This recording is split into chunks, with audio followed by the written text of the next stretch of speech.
Yeah, but it's most often Neptune for the serious problems because it's partly unconscious, you see. Jupiter tends to encourage Mercury in getting it out. Neptune tends to block it. Virgo can also block it, you know. It isn't efficient. It won't be effective. You won't accomplish what you want to accomplish, so inhibit.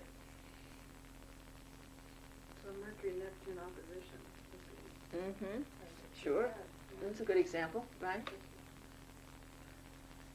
Remember, the planets are always the most important, houses next and signs last.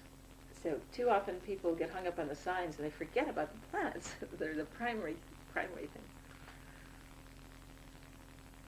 Okay, let's see, what else do we have for Mercury? Oh yeah, allergies are often a Mercury-Neptune mixture again. The world, here and now, as it is, acceptable, you can deal with it, versus sensitivity, the idealism that wants it perfect, that wants to be perfect. An allergy is being sensitive to something that shouldn't bother you. So there's a letter 12 involvement, but very often it's a conflict between, in the mutables, between the 3-6 and the 9-12. Usually that's most associated with letter 12, but letter 3 can be involved. You're blocking letter 3 to overdo letter 12, in other words. Is letter 6 coming off this? Very, very commonly letter 6, that's co-ruled by Mercury, part of the picture too. But the feeling is quite different. With letter 6, you're concerned with you're doing something effectively. And with letter 3, you're concerned with just being curious. You don't have to do anything but look at it, understand it, accept it, talk about it.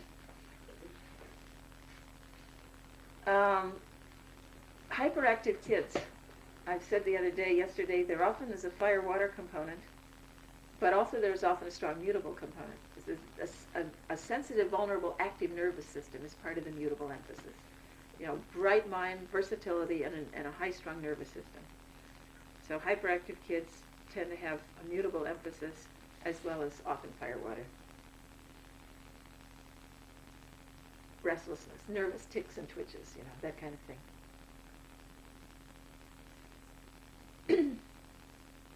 That's all that I think of at the moment.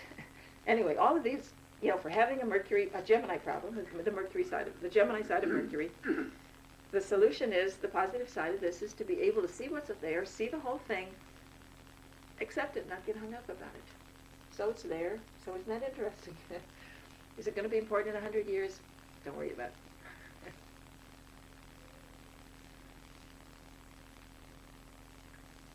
Now the 4th house